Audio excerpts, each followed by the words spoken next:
tok. Mboten iki niku serius kula niku. Jenengan niku pripun? Ya rasa nganggo ngelek-elek aku nang mburi ngono lho, Mas.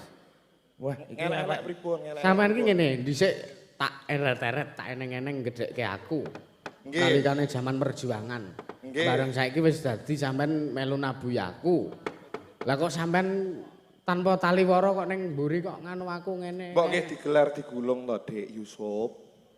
Iki nek. Jenengan Iya. niku entuk warta ngoten niku sekedap nggih, Mbah. Nyun wekdal. Oh nggih. Nggih. Jenengan entuk warta ngoten niku saking sinten? Ya wis ana, saka kalangan ya pengrawit ya ana, sinden ya ana, ning ora tak aku ora ngarani siji lan sijine ora mung wong siji sing ngandani aku. Mboten nek saking sinden niku mboten mungkin niki. Antarane Bu Lia, Mbak Butarni, Mbak Yoga, Mbak Saras, Mbak Niken. Pokoke aku ora Mboten ngarani. mungkin.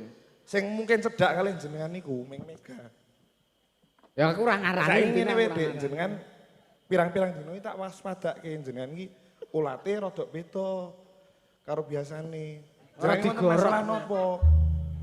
Mboten serius niku kanca-kanca. Sik nyun jenengan ampun guyon Mas Ulis. Niku kula serius. Pripun Mas? Jenengan niku wonten napa kalih Yusuf niku jenengan matur napa? Lah kula ki matur napa? Ngaku wae, kowe iki ngaku wae. Kowe iki kok Jenengan gawe matur kabar sing napa kalih? ora-ora. Iki Mas Juang iki sing gedhekne aku kecilik sak liyane Mas Sulis iki Mas Juang iki. Kowe kok gawe ngomongi aku jare wingi Mas Juang ning kono ngene-ngene ketemu kowe ning Mas Ribut piye to anakmu iki? sing ngomong barang nek Rasa nggo bapak nggo aku wae.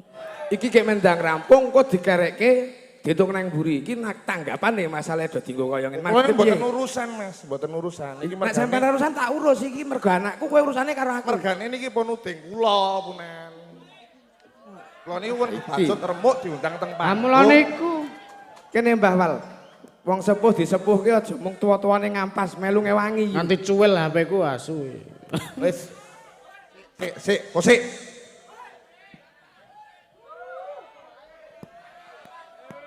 Kowe arep ngopo kimpul arep ngopo melu-melu kowe. Wis kok gek dirampungke nang mburi, tak anteni nang kono. Jenengan ya tegel kok ya gelem. Kula niku wonten juwite tek. Karang ya wiyaga ki nek kompak. Sinden ki nek kompak ya tur ya padha lahir batin leh nyengkuyung awake dhewe iki nggone nguri-uri budaya Jawa. Nggih Mbah Waloya. Nggih, leser anu res. Nggih, leres. Ning kok Nggih. Niku wonten napa niku? nggih kajenge Oh, kajenge jati. Kajenge tekan ngenggon rumah sanek mandek dalan ngono Pak. Nah iya. Ya alhamdulillah ya dene awake dhewe iso kumpul bareng kanca-kanca wiyaga ngene. Ha iya Mak. Nyemeng kok iki rong dina iki aku rada ora rena penggalihku. Lah ngopo? Ana sing ngabarke aku ning kono iki aku ki ngene ngono aku ngelek-elek aku ning ngono. Tenan iki tak kelirke sisan ora wurus aku ora wedi. Wonge ya ning kene. Ngono lho. Dadi nek wong iki nek ora lahir batin mending sisan wae lah. Kowe omong terus terang ngono wae. Aja malah njur ngelek-elek ning mburi. Lah kowe iki ngapa melu aku kowe gelem nguntal dhuwitku ning kowe ning mburi ngelek-elek aku. Iki curhat Pak Ne. Curhat wae. Curhat apa-apa. Ayo. Sing penting awake dhewe ngelekke ya sing sabar. Wong sabar ki bakal subur. Ora bakal wong dielek-elek ki ya elek tenan. Kadang-kadang sing elek-elek ki malah luwe elek. Lah mulane niku. Sing sabar wae ditampa santai. Lah Kepiye? Santai. ya alhamdulillah ana Mbah Waloya sing iso wah tenan aku mangkat rene iki wong wis kaya ngene iki njaluk dikapake turna wong iki. Paling njaluk dikeki dhuwit. Kelingan cerita sing wis-wis ki ya wis aja Ah, terus sampai terulangi lagi lah kok iki ana nek. Wonge ya arep nek ya ning kene ya arep tak sidang sisan. Ya ana paribasan damar mancung Cinupet. cinupet. Tegese sing wis ki ya wis, ora saged dawa-dawa ndak dadi ula sawa. Ning ngeten iki masalahe ora kok karo kanca-kanca wiyaga liyane, masalahe karo kula pribadi. Oh. Ngoten Udah lho. kok kompak to, Pak. Oh. Ya masalahe niku, ya wis liyane mbok ya kaya liyane wae to nek misale pancen ora lahir batin tenan ki ya wis ora sah apa ya aja ngapusi awake dhewe lah. Oh. Iya ya upamane ora kuat melu ya ora salah ya ora sah ngono kuwi mulane kok. Gek awak sampean ki sebagai wong tua ki sing nengahi ngono lho Pak nih. Lah aku wis terlalu nengah, wis jero banget lah aku. Ora sah suwe-suwe. Tegese ora ngono kuwi. Dadi enenge anak ya saka polahe wong tua. Dadi anak pola bapa pradah. Lah iya. Nek bocah ki kaya ngono curhat nyang wong tua, sampean sebagai wong tua njut kepiye carane nuturi. Aku rak wis meper. Dadi sing sabar, Oh, iya bener. ditampa kanthi sareh lan meneng. Wong sabar ki bakal subur. Ning ora iso. Nek wong bener-bener ki ora bakal kok arep dadi cilaka. Sing penting percaya diri awake dhewe ora gawe cilaka, ora gawe sirik ing atine liyan, tenang saja. Lah ini ora iso nek sak gendakan iki ora iso. Wis ora pisan ora pindho. Arep dheweke sing gedhekke aku kecil ya tetep ora iso langsung wae tak sidang ning kene wis juang sepoti Mataraman. Ora urus ngedek kene ra. Mantel aku.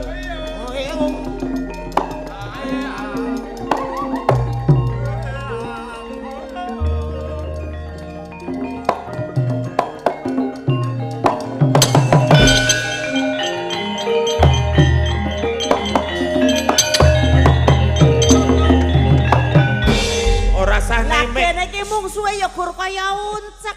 Kaya ngene ngene iki wong pengaruh. Pripun Dek, pripun nonton apa? Piye? Jenengan iki guyon ning kok rada mak. Ora guyon aku tenanen aku.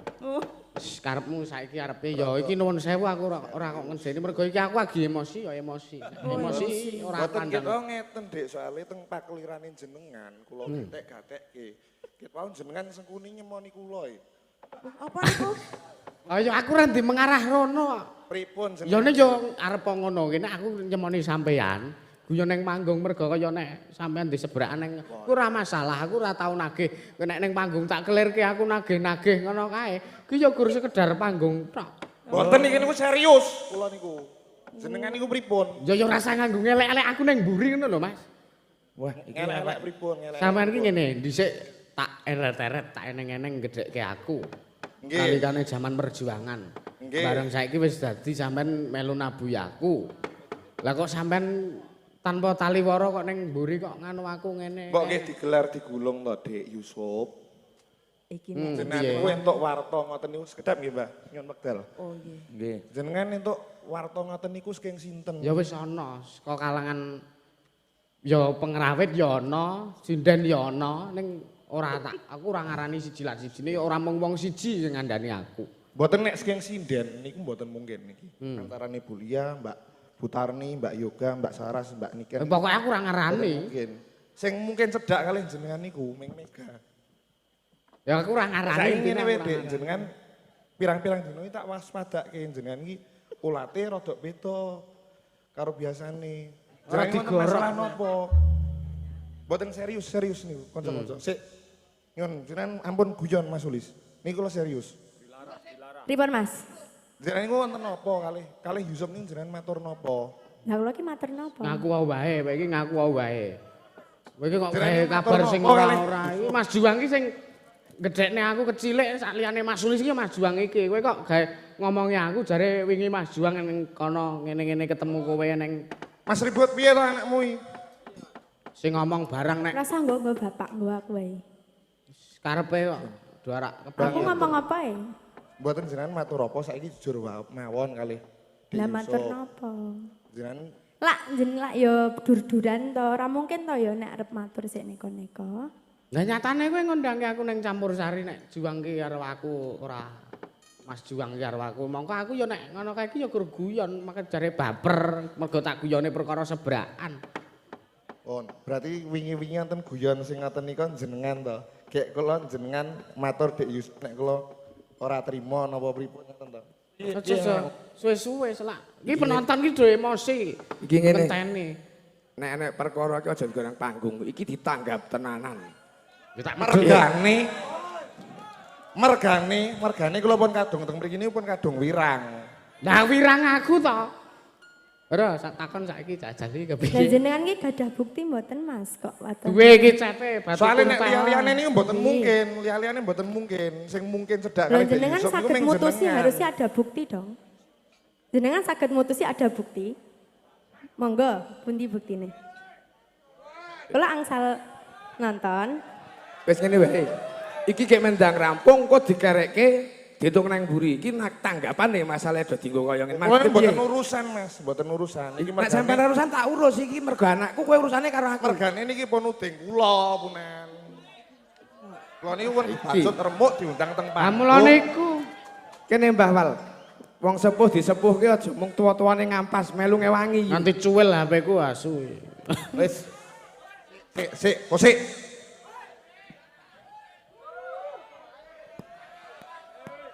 Arep ngopo kimpul arep ngopo melu-melu kowe. Wis kok gek dirampungke nang mburi, tanteni nang kono. Ora sah do melu-melu bise wis kebak. Ayo. Nyelo-nyelo melu ya ora. Wis gek gorene wis suwen ora. Wis. Pripun nih? Ora digetak. Apa aku mbelani jenengan aku ya mbelani kono. Aku ora mihak wong loro. Ayo, ge wis, cepet. Kesuwen ora. Senengane ora. Malah nangis to. Mboten cukup dirampungke ngangge nangis ngeten iki. Iki dirembuk tenan iki, ora wurus aku. Pokoke Cukup dirampungke ngangge nangis ngeten iki. aku muring ya muring nek aku iso nggunakake ndas anyep ngono lho iso. Ndasku tak cemplungke kulkas. Wah, lah.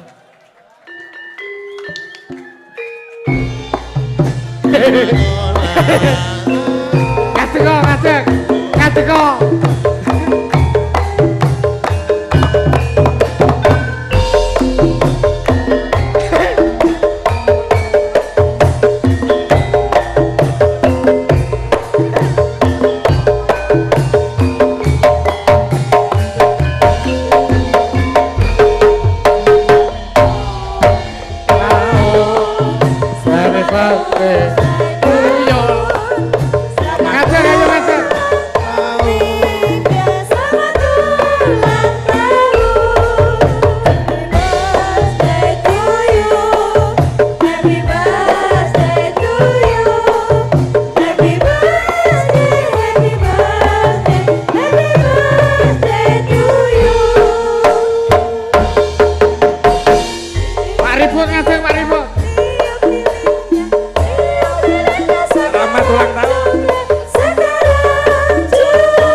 Selamat ulang tahun kagem Dik Mega. Niki wau nyuwun ngapunten lho Dik nek wonten srogale. Kula men diperintah halangi. Jenengan ya tegel kok ya gelem. Kula niku wonten juwite tegel. Dasare geleman kok ya. Nggih, saderengipun ngaturaken matur suwun sanget kagem Masda ugi. Ngopo aku ngopo ora ngopo-ngopo. Wis genake kok. Ugi sedanten mawon sing sampun ngrayake ulang tahun kula. Kula ngaturaken matur suwun sanget. Nggih, terutama Mas Juang, matur suwun aktingnya luar biasa. Ya wis. Kula entuk piala citra baru. Wis gek kuwene iki dicuwil-cuwil. Ki karo Pak Ribut sing pake kok. Monggo Pak Ribut. Ayo. Tindak mriki. Ayo Pak Ribut men rada tenang gek nang tengah kene monggo.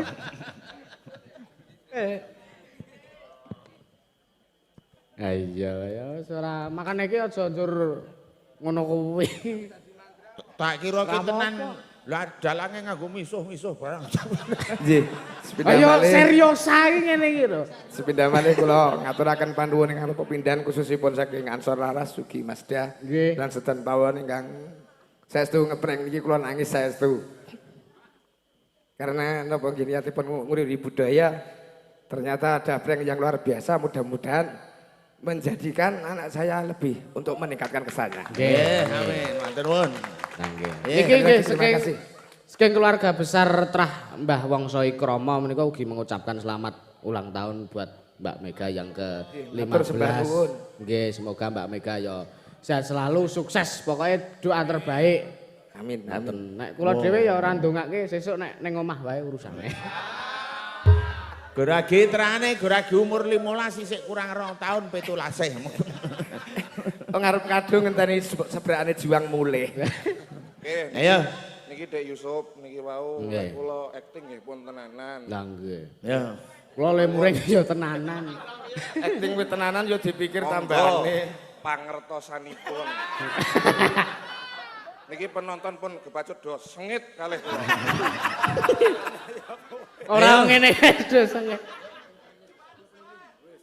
Tiup liline ya.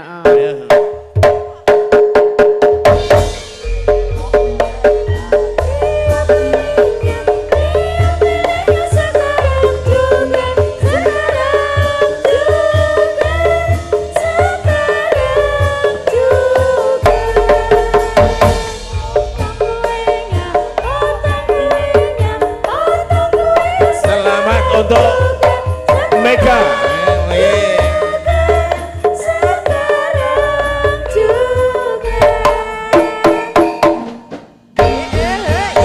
Moga-moga San jenenge ulang tahun ki. Lah ya iki mau Selamat panjang umur nggo nak wedok.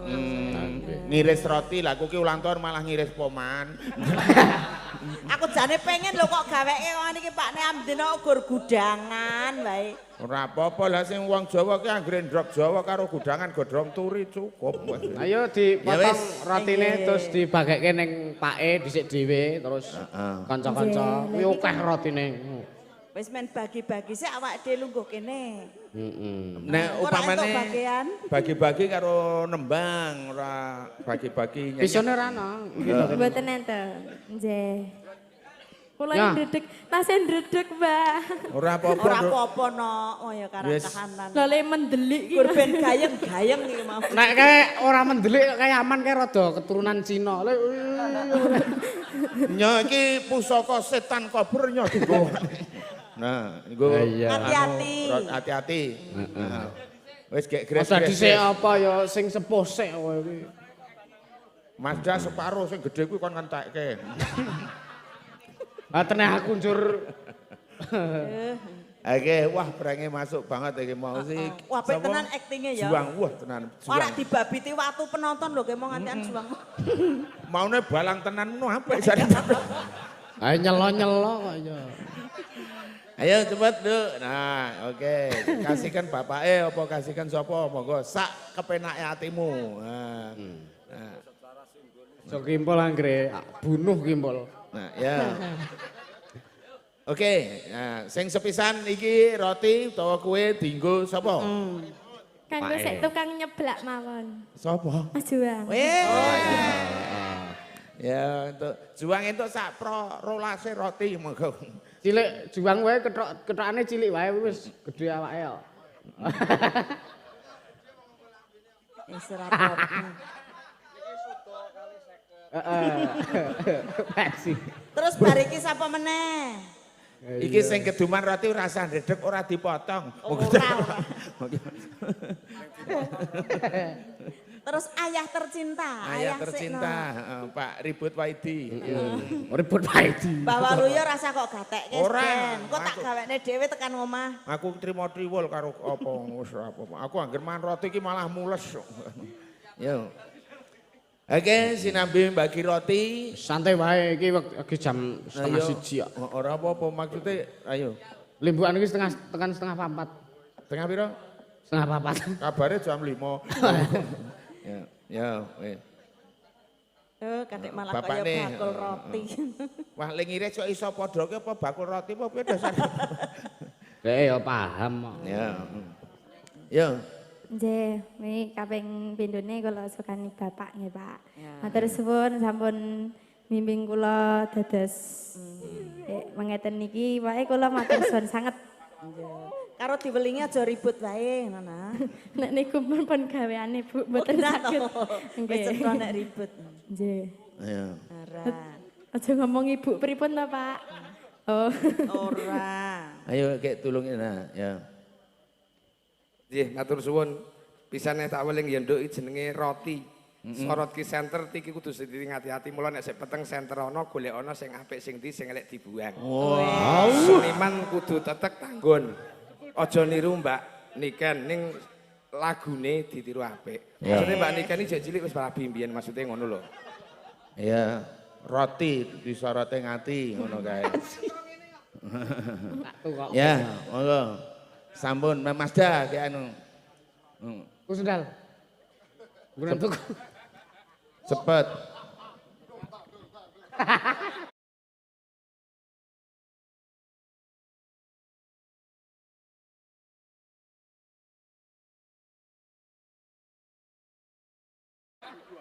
Dur kiprah. Iya. Ayo.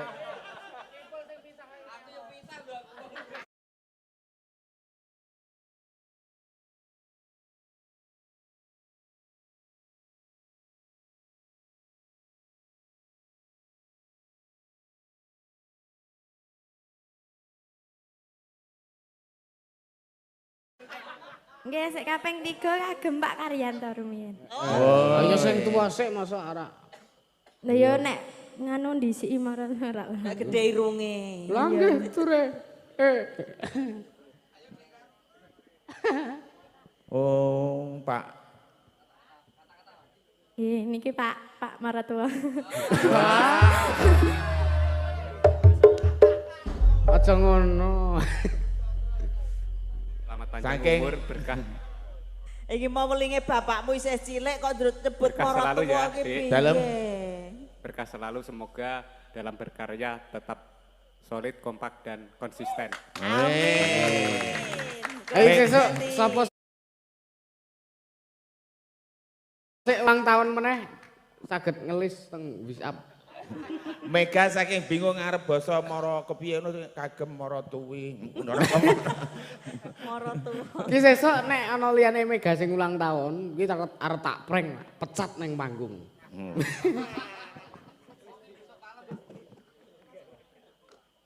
Iya. Engko neh, aku gampang lah ngeki. Engko gampang. Wis oleh motongi roti wis sik ra apa-apa. Engko kepepetane nek ora dipotong-potong aku wutuhan ki ra apa-apa. Wis. Aku kayak potong gaji. Ki mau ana pamundutan. Apa? Kasmara ana, Lewong ya ana. Heeh. Terus Lewong wis. Sisideman ya ana.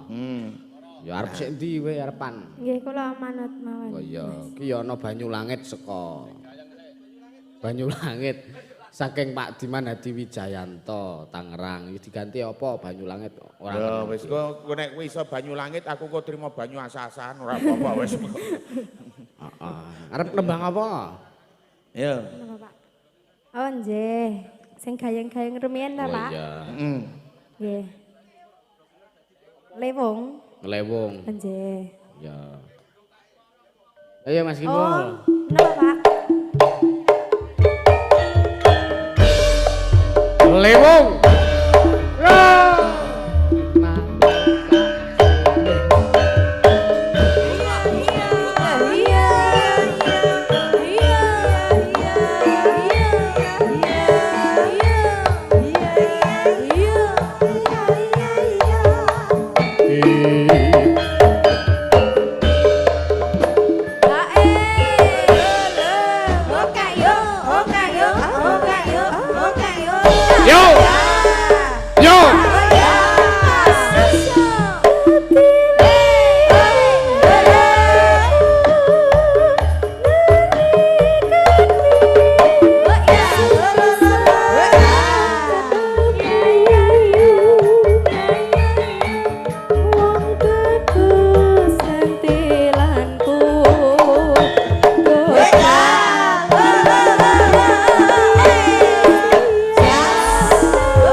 cuwil HP ku.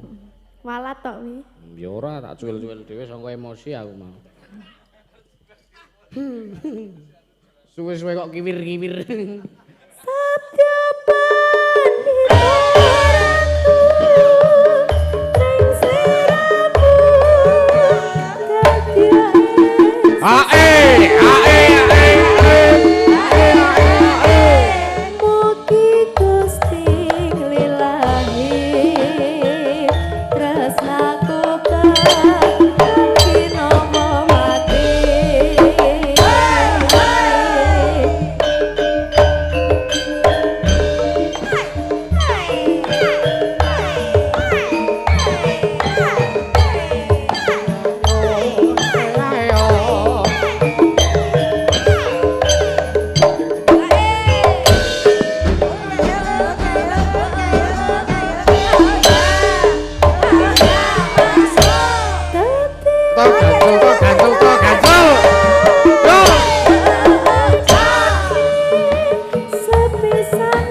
Ajeng pun mandrek niku mboten napa-napa. Matur sembah nuwun.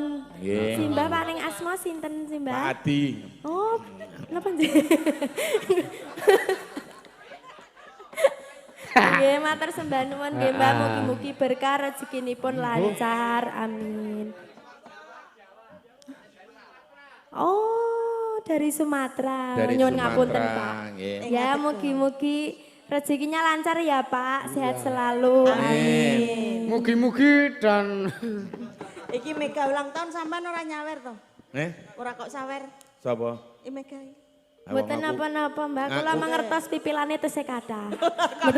Ora mentos sih wutuh ngejane. Iki matur nuwun karo sing wis bebaring, wae rezeki sing saka Sumatera. Wah, Sumatera. Nggih Pak. Pak sinten? Pak Belas. Pak Adi Pak Karjo. Pak Adi Karjo, nggih. Kula kesupen wau. Ya, Kula kesupen. Sing napa? Mas Bayu niki lak sing. Oh nggih. Iya. Monggo Mas Bayu niki lak sing dalem. Ya dicaoske Oh, Mas Bayu. iki ya termasuk sing duwe ide ya Mas Bayu iki. Nggih. Adalah sak penemu karo aku. Alon-alon Mas Bayu, Kampawedan. Nggih, matur suwun nggih Mas Bayu. Salaman no. Salaman. Karo nah. Kok mu dionekne barang lho, biah. Lagi mungkin jaluk mic iki guru apa? Tak kirane arep pangandikan ngono. Kira nonton penyanyi-penyanyi nyekel mic kok apik menak nyoba. Wong tiru-tiru. Nggih, Iya. sampun. Enten perahu layar nggih anu iki wis jam 1:30 arak budalan aku iki arak Oh, nggih. perahu layar. Derek Perahu akan layar. monggo. Perahu layar. nggih. Dikurke. Oke, perahu layar menika pun Heeh. kuraken kene ayo nika jare selar budalan iki. Buka Matur nuwun. buka Nggih. saron. Iya. Buka saron. Ayo Mas Juang.